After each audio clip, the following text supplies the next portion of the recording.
Hello everybody. Now I will show you how to retrieve record from the database and populate those records in the JTable.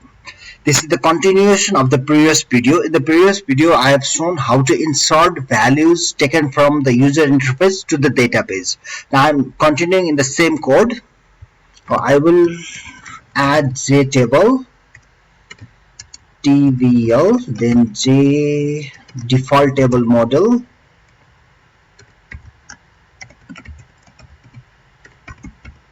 GTM, JScrollPane,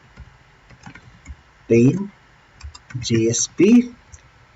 Okay, import javax.swing.table.DefaultTableModel. Okay, fine. Now let's create an object of default table model first. GTM equal to new default table model. Now let's add some 4 columns to this default table model. First one CID, then name, then address, then email. I'll be adding another button to retrieve the record from the database and display in the JTable. So I will have button 2 here and change this, add button 2. Okay, I have to create button also. Control C, Control V. To now retrieve should be name of value for this button. Retrieve. Let's save this. Now add it. Okay, fine. Now I have to add ActionListener to this button 2 also. Button 2. Now the same action perform method will be used here. Now how it will be known which button generated the event?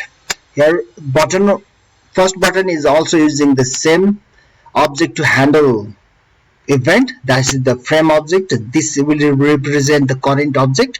Button 2 is also using the same object to handle the event. So the solution is, in the action perform method we have argument action event. The object of action event is used to know which control generated the event. So let's make some changes here first, because I need everything. Control X, Control V. This is needed for both of the events, to retrieve the record also, to insert the record also. So if e.getSource is the method using which we can know which control generated the event. So if the e.getSource equal to button, then the first button generated the event. Okay.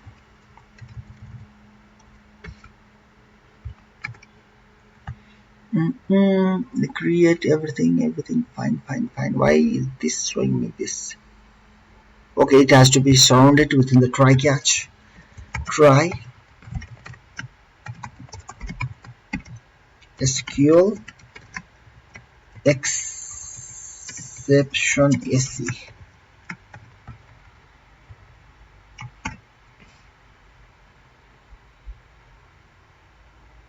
Initialize. Why? Okay, this. Okay.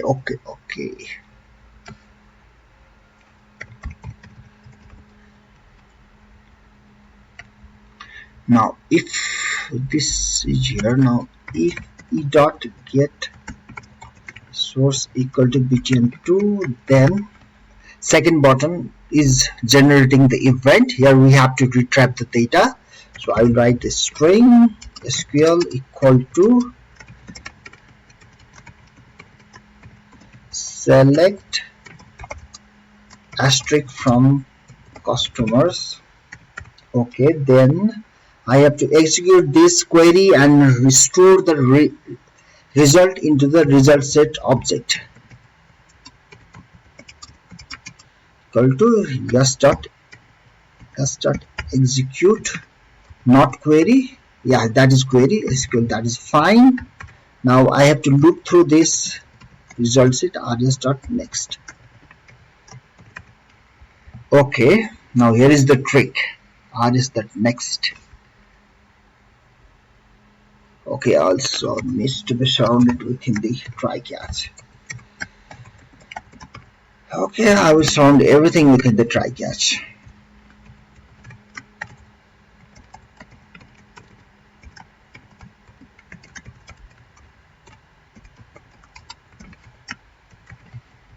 Okay, fine. Now here is the trick, how to populate the JTable. First we have to add records to the default table model, and we have already created default table model here with 4 columns.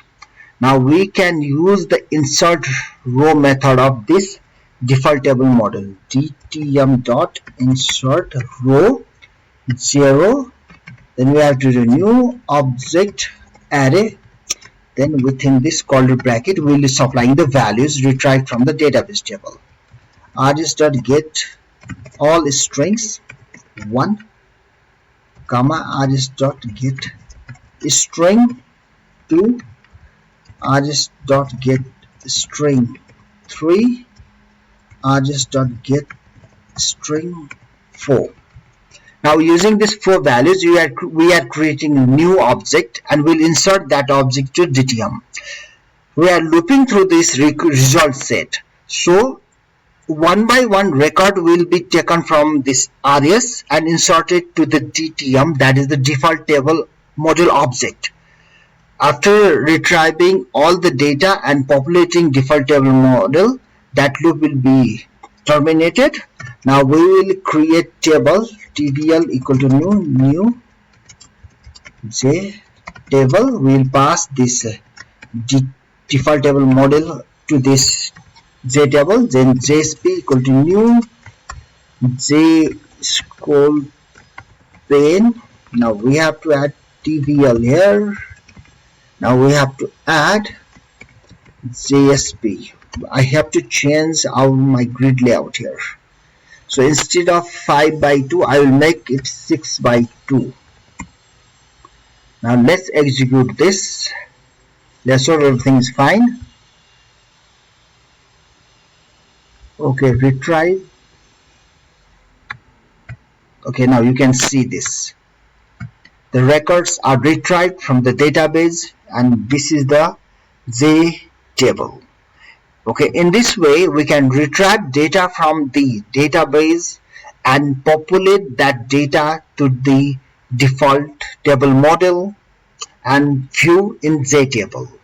Okay, thank you for watching this video.